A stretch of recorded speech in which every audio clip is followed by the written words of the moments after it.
در کجا به دنیا آمدید و چقدر درس خواندید؟ ما در افغانستان به دنیا آمدیم. در لوگر. چقدر درس خواندید؟ تصمیم پیاب خواندیم. در لوگر. بعد از اون نه در لوگر نه، در پاکستان، در مهاجرت. خب در مهاجرت وقتی که مهاجر شد، ما پیدایش ما در افغانستان بود. در 58 که روز جنگ شروع کرده، کلش ما شما مهاجر شدیم، زندگی در مهاجرت کردیم. تا صنف 7 درس خواندید و بعد از اون باز درس نخواندید؟ درس نخواندیم، دل ما تنگ میشد در کتی استاد بیش بود. آن استادای ما هست، یعنی ما دلتنگ، بسیار دلتنگ هستیم.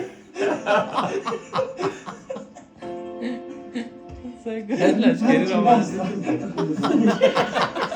لشکری را مزه کرد. قسمت باید بدآموزی داره، سر صبح کل تبلا میگه والا دلتنگ میشم. من دیگه مکتب نمیرم. نه باید هر چی گفت ما چی شود.